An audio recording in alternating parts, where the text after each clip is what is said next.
अस्सलामुअलैकुम, welcome back to my YouTube channel. आज हम सीखेंगे एयरलाइन ट्राउज़र की कटिंग एंड स्टिचिंग। तो चलिए वीडियो शुरू करते हैं। यहाँ पर सबसे पहले मैंने ट्राउज़र की जो कपड़ा कट किया था उसकी लंबाई को जो था मेजर कर लिया था। लंबाई जो थी वो 45 इंच आ रही थी, जिसमें से 39.5 इंच मैंने रेडी करना था और बाकी जो मार्जिन था वो इलास्टिक के लिए और फोल्डिंग के लिए था। और जो मेरे कपड़े की चौड़ाई थी वो 4 फोल्ड में 17 इंच थी। आप उसको अगर 4 से मल्टीप्लाई करें तो then you know how much वो जितनी उसकी अर्ज होगी। तो सबसे पहले मैंने यहाँ पे 2.5 इंच मार्क किया इलास्टिक के लिए। अब जो मेरी वेस्ट है यहाँ पर, क्योंकि ये टीनेज गर्ल के लिए है और वो इतनी मोटी नहीं थी, तो इसलिए मैंने क्या किया, मैंने जो मार्जिन यहाँ पे रखा है वो 11.5 इंच रखा है। उसमें हाफ इंच जो है ना वो सिलाई का मार्जिन, और रेडी जो मेरी वेस्ट होगी वो 22 इंच होगी। अगर जो लड़की हैं वो बहुत मतलब ज़्यादा दुबली पतली होंगी तो आपने अपनी वेस्ट को 4 से डिवाइड कर लेना है और फिर निशान लगाना है। इलास्टिक के निशान लगाने के बाद अब हम लोगों ने साइड से जो बंद वाली साइड होगी उधर से हम लोगों ने 2.5 इंच का जो कपड़ा है ना वो कपड़े की पूरी लेंथ फ़ोल्ड कर देनी है, जैसे कि आपको वीडियो में नज़र आ रहा है। बेसिकली यही फोल्डिंग जो है ना ये एयरलाइन ट्राउज़र का मेन पार्ट है। अब मैंने आपको बताया है, एक तरफ इलास्टिक की फोल्डिंग का मैंने कपड़ा किया हुआ, दूसरी तरफ मैंने जो 2.5 इंच का कपड़ा फोल्ड किया वो। अब जो मैंने यहाँ पर वेस्ट का निशान लगाया वो 11.5 inch, half inch again margin and 11 inch जो है मेरी जो रेडी होगी वेस्ट होगी। अब मैं 12.5 इंच पे जो है वो अपने क्रॉच यानी कि आसन का निशान लगाऊंगी, जिसको हम लोग राउंड तरीके से कट करेंगे तो ये बाद में 14 इंच हो जाएगी। वो आप आगे वीडियो में देखेंगे कि मैंने 14 इंच पे आपको पूरा वो जिस टेप घुमा के मेजर करके दिखाया था। तो वेस्ट का निशान लगाने के बाद और क्रॉच का निशान लगाने के बाद हम लोग क्या करेंगे, क्रॉच के जो निशान होगा ना उसके आगे से 2 इंच बढ़ाकर निशान लगाएंगे और उसको हल्की सी गुलाई में देंगे। और आपने ये बात ये रखनी, क्योंकि एयरलाइन ट्राउज़र जो है वो ऊपर से तंग और नीचे को हल्का हल्का उसका फ्लेयर बनता चला आता है, तो इसीलिए हमने ऊपर से 2 इंच की यानी कि बंद वाली साइड से 2.5 इंच की फोल्डिंग की है।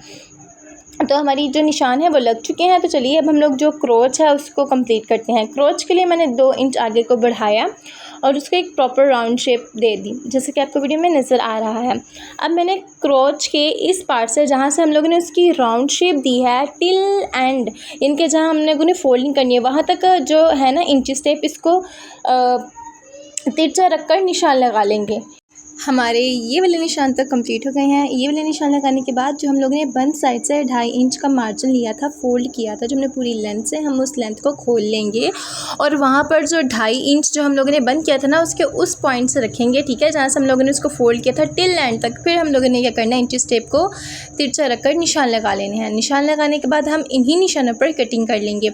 अगर आप मेरे चैनल पर नए हैं और अभी तक आपने मेरा चैनल सब्सक्राइब नहीं किया तो डू सब्सक्राइब माई चैनल। और मेरे चैनल पर और भी बहुत से मज़े की जो है वो वीडियोस हैं, आपने उन तमाम वीडियोस को भी विज़िट करना है। जैसे कि कमीज़ की फ़िटिंग अगर आपको नहीं लगानी आती तो मैंने एक इतनी अमेजिंग टिप शेयर की हुई है अपने यूट्यूब चैनल पे कि अगर आप उस वीडियो को देख लेंगे तो आपको कमीज़ की जो फ़िटिंग है ना वो बहुत अच्छे तरीके से लगानी आ चाहिए, यानी कि दोनों साइड जो सिलाई का मार्जिन होगा हर चीज़ सेम सेम होगी। और दूसरा, ये जो हम लोग टेलर चौक यूज़ करते हैं, अगर आप लाते हैं और ये टूट जाते हैं ना, तो मैंने इसके मुतालिक भी वीडियो अपलोड की हुई है, वो भी देखिएगा। और मैं जो डिस्क्रिप्शन में जो लिंक है वो अटैच कर दूँगी, तो आपने इन वीडियोस को ज़रूर देखने हैं।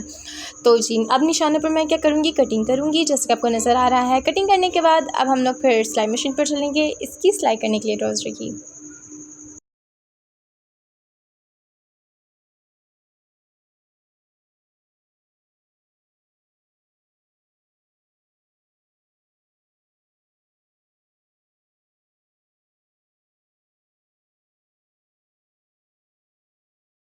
यानी कि देखिए मैं हमने आपको यहाँ पर क्रोच जब मेजर करके दिखाई तो राउंड करने के बाद हमारे पास यहाँ पे 15 इंचेस आई थी, जिसमें मैंने 14 इंच के निशान पे कट लगा लिया। मैं यहाँ तक जो है वो क्रोच की स्टिचिंग करूँगी और मैं 14 इंच की जो क्रोच होगी ना वो रेडी हो जाएंगी। नीचे से हम लोगों ने जो एक्स्ट्रा मार्जिन था फोल्डिंग के लिए उस पर कट लगा लिया ताकि दोनों साइड से सही फोल्डिंग हो। और फिर ट्राउज़र्स की दोनों वाली जो साइड्स हैं आपस में मिलाकर उन्हें स्टिच कर लिया। क्रोच वाली साइड नहीं, वो जो साइड वाली जो होती है ना उस पर।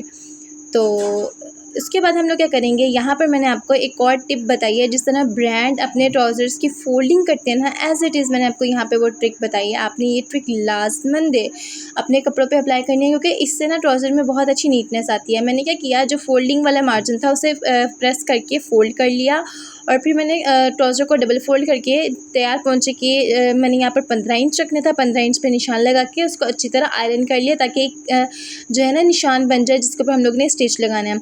इस तरह निशान लगाने के बाद अब हम क्या करेंगे, जो हम लोग ने फोल्डिंग की होगी ना ट्राउज़र के एक्स्ट्रा कपड़े की, उसको भी खोल लेंगे, मतलब नीचे की तरफ रख कर सिलाई लगाएंगे। तो आपने ये वाला तरीका अपने ट्राउज़र में अप्लाई करना है। ब्रांड के ट्राउज़र्स में हम देखते हैं ना कि साइड स्टिच जो होती है वो कपड़ा उसका छुप जाता है, तो बेसिकली यही वो ट्रिक है। इंशाल्लाह मैं अपनी अपकमिंग वीडियोस में ऐसी और भी एक और तरीका बताऊंगी। बेसिकली 2 तरीके होते हैं, दूसरा वाला भी बहुत आसान है और ये वाला भी बहुत आसान है, तो आपने इन दोनों तरीक़ों को लाजमी देखना है। और ये देखिए, फिर हम लोग ने जो इस्त्री की मदद से क्रीज़ लाइन बनाई थी, मैंने उस पर टेलर चॉक से निशान बना लिए ताकि आपको वज़ा नज़र आए कि मैंने किस तरह स्टिच करना है। अब हम इसके ऊपर स्टिचिंग लगा लेंगे। जब हम इसको सिलाई करेंगे ना, सिलाई करने के बाद हम लोगों ने क्योंकि यहाँ पर जो मैं है क्रोच जो है ना वो मैं गोल तरीके से अटैच करी हूँ, आम तरीके से अटैच नहीं करी। इससे क्या होता है, ट्राउज़र में नीटनेस बहुत, और ट्राउज़र की जो होती है ना शेप, वो बहुत अच्छी आती है।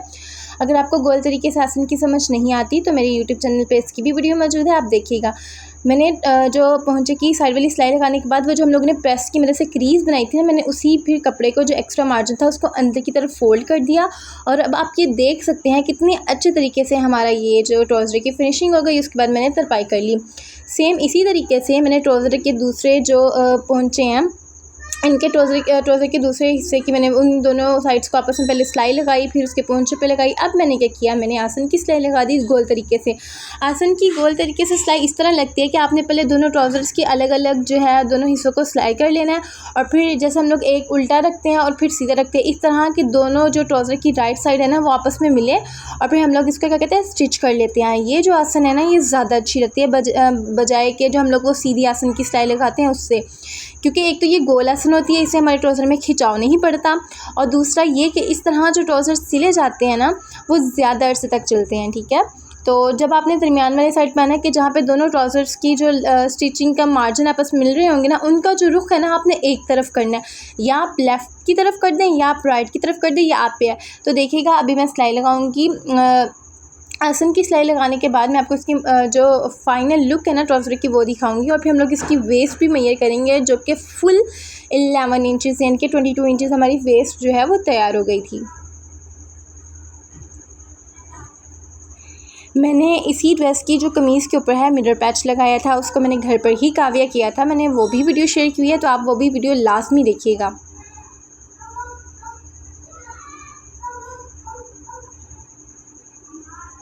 ये देखें हमारे ट्राउज़र जो है वो ऑलमोस्ट रेडी हो चुका है, एंड इसकी जो वेस्ट है वो 22 इंच। अब हम लोग ने इलास्टिक डालना है। इलास्टिक क्योंकि यहाँ पर जो मेरी कमर थी वो थी मेरे पास 14 इंच, यानी कमीज़ के हिसाब से ही मैंने ली थी। उसमें मैंने 2 या 3 इंच जो हम लोग कम कर लेते हैं इलास्टिक में, और बाकी जो हम लोग फिर इलास्टिक डालते हैं और वो खींच कर जब सिलाई लगती है तो हमें जो वो इलास्टिक जो वो पूरा आता है। तो यहाँ पर मैंने इलास्टिक को लगाया, इलास्टिक की सिलाई लगाई, और इलास्टिक की सिलाई करने के बाद ये जो ट्राउज़र था ये कंप्लीट हो गया था, और ये इतना प्यारा लग रहा था। इसकी जो कमीज़ है ना वो भी बहुत प्यारी थी। मैंने शॉर्ट कमीज़ स्टिच की है इसके साथ, जिसके ऊपर मैंने मिरर पैच लगाया है, और साथ में उसके एयरलाइन स्लीव्स, और साथ ही मैंने एयरलाइन ट्राउज़र ये वाला स्टिच किया है, जिसके साथ ये जो ड्रेस था ये पूरा बहुत ज़्यादा एस्थेटिक वाइब दे रहा था। और माशाल्लाह ये ड्रेस वाकई ही बहुत खूबसूरत लग रहा था। आप भी अपने जो ड्रेसेस हैं उनको इसी तरह से स्टिच किया करें, कोई ना कोई एक कभी सीढ़ी लेस के साथ डिज़ाइन कर लिया करें। ज़रूरी नहीं बहुत ज़्यादा फैंसी चीज़ों के साथ ही आपके ड्रेसेस अच्छी लगती हैं, आप नॉर्मली रेंज में भी बना सकते हैं। और ये देखिए हमारे यहाँ पे ट्राउज़र कंप्लीट हो गया था। अब मैं यहाँ पर इसकी लेंथ मेजर करी थी, और जो कि बिल्कुल एज इट इज़ 39.5 इंच आई है। And here is the final look of trouser. ये बहुत ही प्यारा लग रहा था माशाल्लाह माशाल्लाह। Thank you for watching.